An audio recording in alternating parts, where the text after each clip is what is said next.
Well, hello there, everyone. Welcome to my channel. I go by One Chief Compadre, and you're watching Chief Stocks TV, where my channel is talking about savings, investing, and even politics.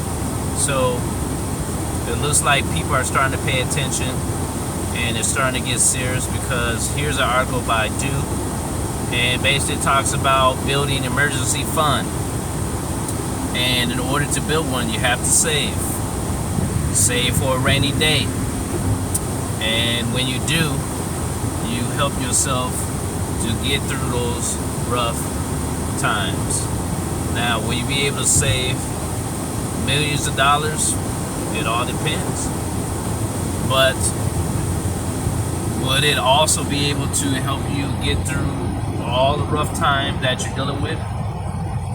It all depends, but you have to do something. You can't just sit there and expect everything to just fall in your lap. You have to put forth some effort. So let's see what they're talking about with the emergency fund, because everyone needs one. If you didn't learn by now due to this COVID, I don't know when you will, but I'll tell you one thing. You better change it around now while you still can, because it may even get even worse.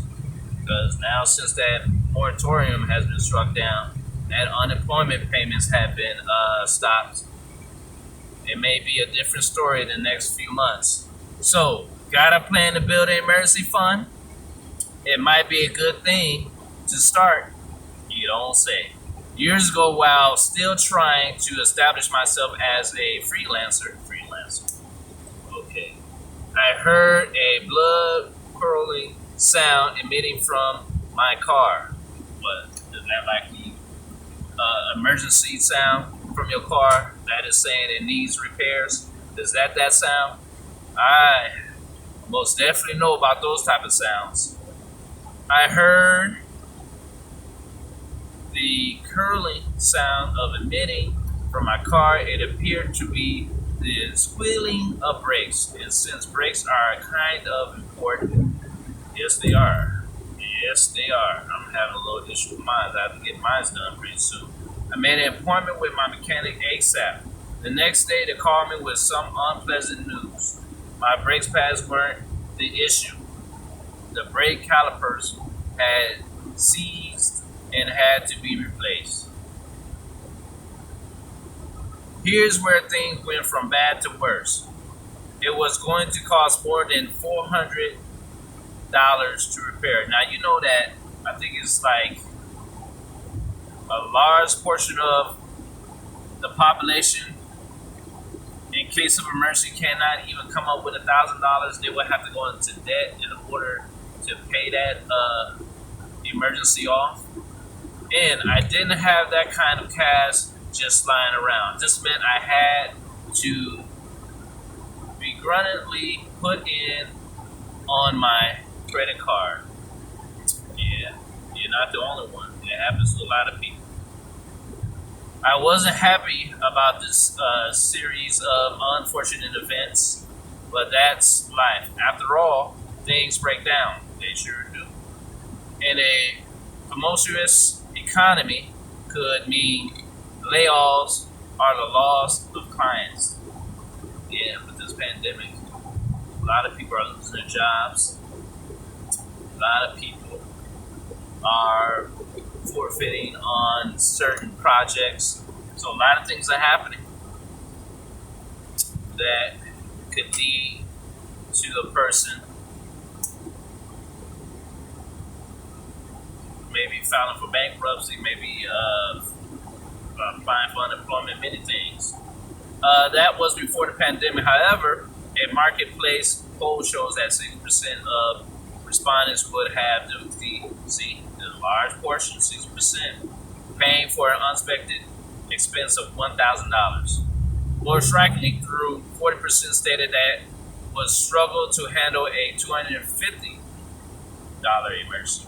So let alone $1,000, let it just be $250. 40% wouldn't even be able to cover that. So that's how real it is, people. So that's why it's so important to save for emergencies. That's what your savings is for. It's not to make you rich. It's not to be used for things like vacations or things that are not emergency.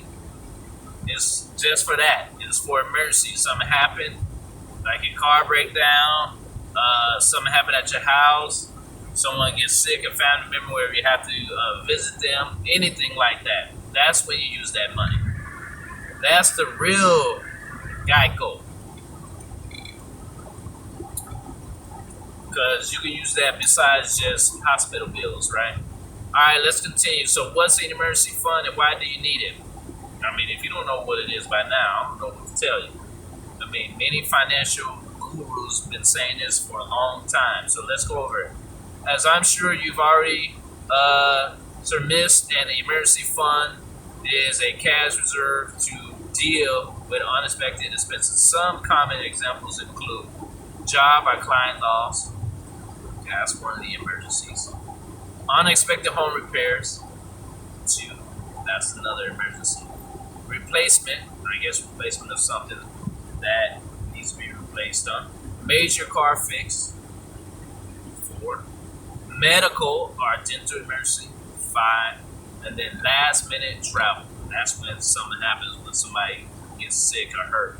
Because I just went through that. So you definitely need to have emergency fund.